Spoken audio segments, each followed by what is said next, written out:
Di video kali ini sebenarnya saya lebih ke memberi semangat bagi teman-teman semua, terutama bagi kalian semua yang baru memulai investasi kalian. Karena mungkin banyak celetukan ya di luaran sana, seperti investasi itu hanya untuk orang kaya, atau kalau duit sedikit investasi nggak ada gunanya, atau uang dikit sok-sokan investasi, dan mungkin kalimat-kalimat lain yang membuat teman-teman merasa bahwa investasi itu gak cocok bagi kalian karena modalnya yang sedikit. Nah, justru di video ini saya ingin membangun kembali semangat investasi teman-teman, bahwa investasi itu bisa dilakukan dengan dana yang sedikit. Nah, seperti biasa sebelum masuk pembahasan, kita disclaimer terlebih dahulu. Yang pertama, sesuaikan alokasi dananya, sesuaikan dengan profil dan finansial masing-masing ya. Pada video ini jika saya menyebutkan suatu nominal, itu hanya contoh saja, sesuaikan dengan kondisi, profil dan keuangan masing-masing. Lalu yang kedua, ini hanya gambaran dan pandangan saja. Jika pada video ini saya memberikan contoh return atau imbal hasil, ya itu hanya sekedar gambaran saja. Dan jika misalkan ada data yang saya gunakan, data tersebut itu dari kinerja pada masa lalu, sehingga tolong jangan ditelan mentah-mentah. Tidak ada jaminan bahwa di masa depan perhitungan yang ada di video ini akan akurat dan sama persis. Kemudian yang ketiga, tidak ada ajakan jual atau beli saham tertentu. Jika di video ini ada saham yang disebut, maka itu cuma sebagai bahan pembelajaran aja ya. Jadi gak ada ajakan atau pom-pom saham di sini. Oke, kalau udah kita lanjut ya ke pembahasan. Nah, di dalam investasi ada 3 hal yang bisa membuat investasi kita bertumbuh menjadi luar biasa. Apa saja sih 3 hal tersebut?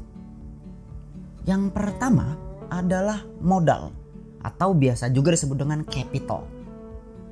Nah, dalam hal ini modal sudah sangat wajar dan sangat normal nampaknya ya.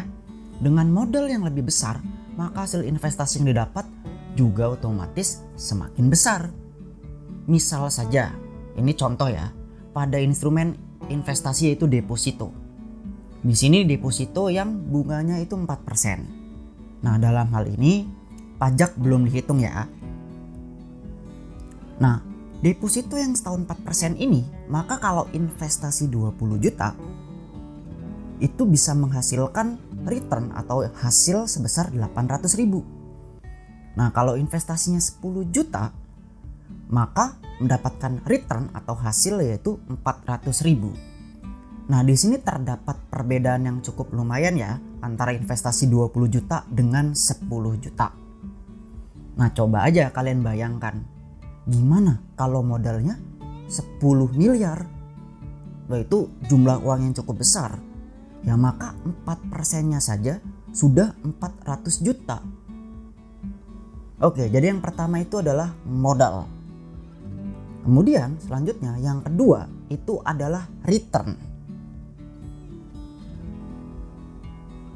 Oke, investasi dengan nominal tadi itu, contoh ya di deposito tadi, itu kan modal 20 juta. Modal 20 juta tadi bisa memberikan hasil yaitu 800.000. Nah, maka dengan investasi yang modalnya 10 juta, gimana caranya agar bisa mendapatkan hasil yang minimal sama? Salah satu langkahnya adalah memilih instrumen investasi yang returnnya lebih tinggi. Contohnya saham. Pilih saham yang dividennya itu yieldnya 8% per tahun. Maka investasi sebesar 10 juta bisa memberikan hasil sebesar 800.000. Bisa dilihat ya, di sini bisa menyamai investasi di deposito tadi. Tapi ingat, sekali lagi saya ingatkan, ada yang namanya prinsip bahwa high risk maka high return. Dengan return yang lebih tinggi, maka risiko juga lebih tinggi. Tentunya seperti itu ya. Jadi yang kedua adalah return. Nah, lalu hal yang ketiga adalah waktu.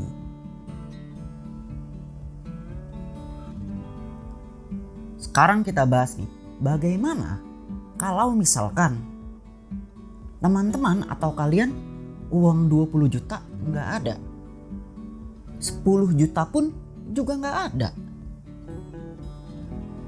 Kita cuma bisa mengalokasikan dana untuk investasi itu sebesar 1 juta per bulan.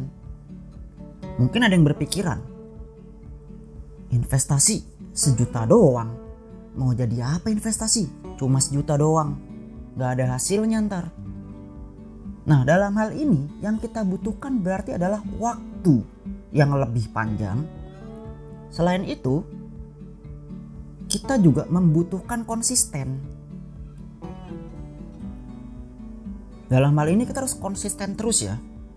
1 juta itu dialokasikan lalu nyicil secara rutin tentunya.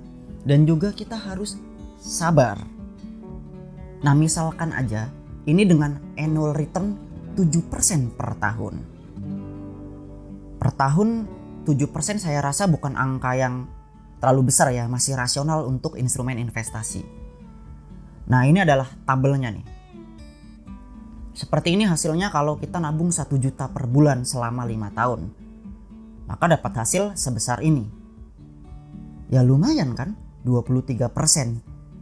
Investasi 60 juta ya atau 1 juta per bulan, hasilnya ternyata bisa luar biasa bertumbuh investasinya. Karena itu tadi, waktu. Nah, lalu bagaimana kalau hal ini kita coba simulasikan ke dalam saham? Dalam hal ini saya akan fokus pada dividennya saja. Jadi saya nggak memperhitungkan capital gain-nya. Sini contoh sahamnya adalah saham Bank Niaga. Kode tikernya BNGA. Nah, bagi subscriber setiap paham saham pasti tahulah tabel ini. Karena ini sudah sering saya bahas. Ini adalah strategi beli saham versi paham saham. Tabel ini udah sering diulangin. Tapi kita nggak pakai strategi itu untuk pembahasan kali ini. Kita hanya menggunakan yang dollar cost averaging biasa saja. Di mana kondisinya dividen yang didapat itu kita reinvest kembali. Tabel ini belum hitung fee sekuritas dan juga ada pembulatan ya. Nah, hal ini kita lakukan rutin selama 5 tahun. Ya, atau kurang lebih selama 60 bulan. Nah, ini bisa dilihat hasilnya seperti ini.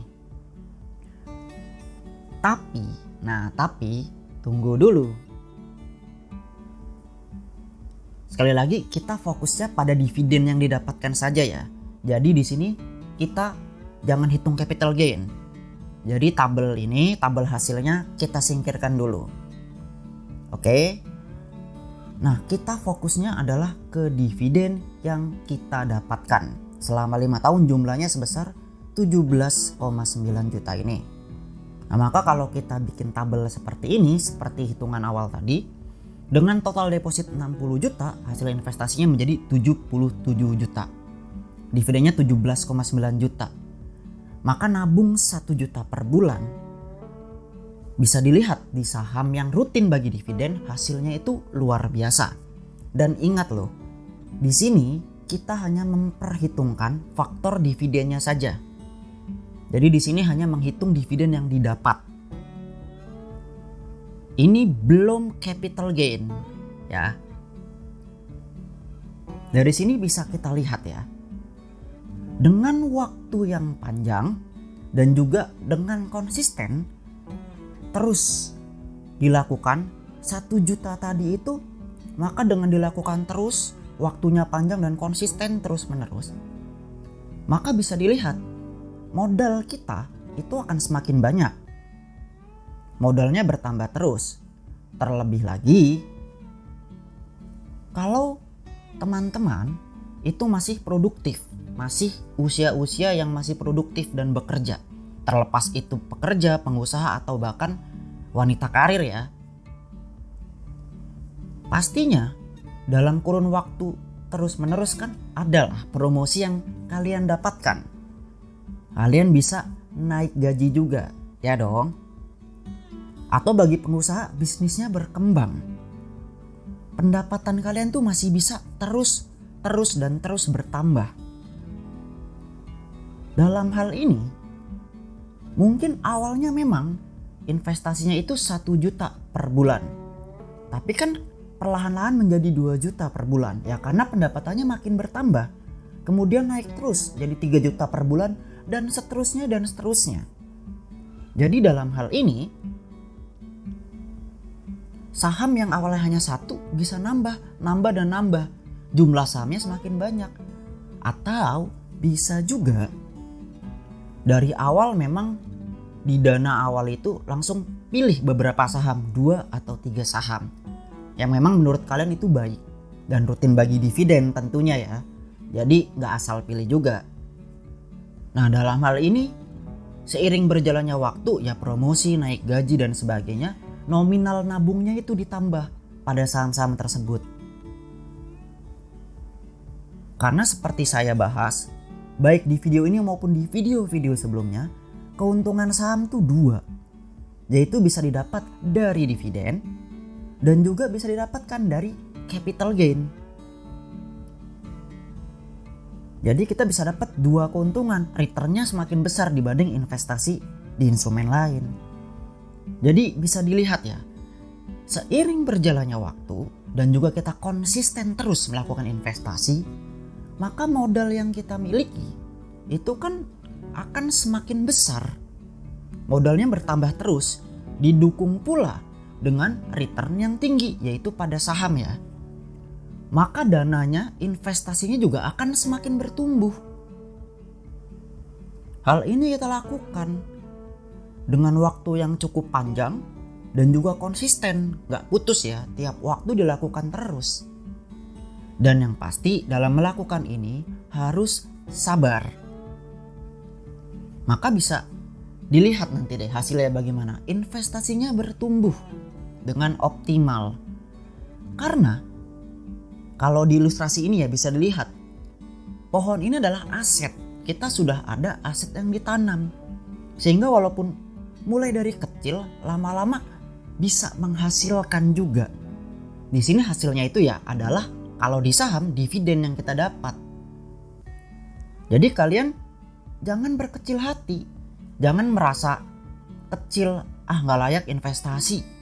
Duitnya cuma sedikit. Duit yang saya punya cuma 500.000 per bulan bang, dikit banget. Atau 1 juta per bulan. Santai aja, jangan berkecil hati. Kalian tetap investasi. Poin pentingnya itu ya tadi adalah waktu yang panjang, konsistensi dan juga sabar. Pastinya bakal ada orang-orang yang negatif ya, mungkin bilang, nggak semudah itu kayak gitu. Itu mah teori doang, nabung-nabung gitu. Lagian dividen berapa persen, mana bisa cuan dari dividen, sahamnya nggak dijual-jual. Ya, ini contoh ya. Ini adalah dividen yang saya dapat sepanjang tahun 2023. Bisa dilihat ya, dividen itu langsung masuk ke RDN saya. Jadi dividen yang kalian dapat itu langsung masuk ke RDN kalian. Nah, jadi saya sudah ngebuktiin sendiri dan saya sedikit ngasih lihat saya menikmati dapat dividen secara rutin. Jadi yang saya sampaikan di video ini bukan sekedar teori saja, bukan sekedar cuap-cuap, bukan sekedar hayalan. Ini tips yang saya bagikan, pengalaman saya pribadi saya bagikan ke teman-teman. Maka sekali lagi bagi teman-teman, jangan berkecil hati. 500.000 per bulan atau 1 juta per bulan itu gak masalah. Yang nyinyir itu akan tetap nyinyir, akan tetap ada omongan-omongan miring. Pola pikir negatif itu akan tetap selalu ada. Alah, uang receh kapan kayaknya, atau omongan-omongan buruk seperti itu pasti akan selalu ada. Nah, kalian tetap investasi, tetap fokus pada diri sendiri aja. Jangan dengerin omongan-omongan negatif. Yang penting dalam melakukan investasi, ya kalian tetap konsisten ya. Konsisten lakukan investasi. Pilih instrumennya itu yang tepat, yang bisa memberikan return secara maksimal. Dalam hal ini kita pilihnya instrumen saham. Nah, milih sahamnya saham-saham yang rutin memberikan dividen. Dividennya direinvest lagi agar menggulung. Pilihlah saham-saham yang memang itu perusahaannya baik. Perusahaannya itu memang bagus. Dan juga yang perusahaannya itu profitabilitasnya cenderung bertumbuh, labanya bertumbuh terus. Nah, maka investasi kita juga seiring berjalannya waktu akan terus bertumbuh dan akan memberikan return yang luar biasa. Nah, catatan penting bagi teman-teman ini ya. Yang pertama, kalah modal nggak apa-apa kok kita, asal tetap konsisten dalam investasi. Memang uangnya nggak begitu banyak, bukan miliaran, bukan ratusan juta, bahkan bukan juga puluhan juta. Misalkan uang yang kalian miliki ya contoh seperti tadi ya, cuma beberapa juta aja atau bahkan cuma beberapa ratus ribu. Nggak apa-apa, nggak jadi masalah. Kalau begitu kita mengandalkan waktu dan juga konsistensi dalam investasi supaya ada compound interest dan atau compounding effect. Saya sudah pernah bahas ya, efek compounding ini betapa luar biasanya. Nanti kalian bisa tonton videonya, link ada di deskripsi supaya lebih paham tentang compound interest ini. Nah, lalu yang kedua, pilih instrumen yang tepat. Dalam hal ini kita akan memilihnya saham ya. Karena seperti saya bahas tadi, saham bisa memberikan dua return, yaitu capital gain dan juga dividen. Nah, dalam hal ini dividen yang didapat jangan dipakai dong, tapi direinvest kembali karena kan modalnya masih sedikit. Dan jangan salah pilih sahamnya. Saya sudah banyak bahas videonya. Ada sektor saham yang baik, lalu cara menganalisa saham, cara screening, lalu juga ada indikator seperti EPS, PBV, rasio profitabilitas, lalu juga tips cara milih sahamnya, sampai dengan metode valuasinya menilai harga wajar. Semuanya ada di channel ini, silakan ditonton, dipelajari gratis, nggak ada bayar-bayar ini, member-memberan, nggak ada. Ya, jadi kalian pelajari supaya kalian tidak salah dalam memilih sahamnya. Oke? Karena risiko investasi di tangan kalian masing-masing ya. Kemudian yang ketiga, teruslah belajar dan yang penting tuh prakteknya. Karena buku-buku yang ada tentang investasi, video-video yang ada di YouTube itu memang dapat menunjang, nambah pengetahuan, nambah teori. Tapi itu semua percuma, ditonton, dipelajari, dibaca kalau nggak praktek. Karena kalian juga nggak akan tahu sentimen-sentimen yang ada. Kalian nggak tahu gimana nih caranya jaga psikologis saat harga saham turun. Nggak akan hafal tanggal-tanggal, come date, ex date, ada corporate action. Lalu juga sulit menilai harga wajar karena belum pernah praktek. Apalagi ada hal seperti grup-grup saham yang harus dihindari ya, grup-grup korporasi tertentu itu ada loh. Nah, hal-hal seperti ini itu sulit kalau cuma modal baca doang, nonton video saja. Maka harus praktek supaya menambah jam terbang, supaya tahu dan juga nambah pengalaman. Banyak hal yang nggak bisa hanya dipelajari aja, tapi harus praktek. Dan yang keempat, nggak capek-capek saya bilang, gunakan uang dingin dalam investasi kalian. Oke? Demikian video kali ini, semoga bisa menambah wawasan teman-teman dan menambah semangat kalian yang sedang berinvestasi. Nah, bagi teman-teman yang mau tahu instrumen investasi lain yaitu reksadana, apa itu reksadana? Bisa lihat videonya di sini. Dan bagaimana sih hasilnya reksadana versus saham? Kalian bisa lihat videonya di sini. Serta video-video lain yang ada di channel ini. Agar apa? Agar kita paham saham.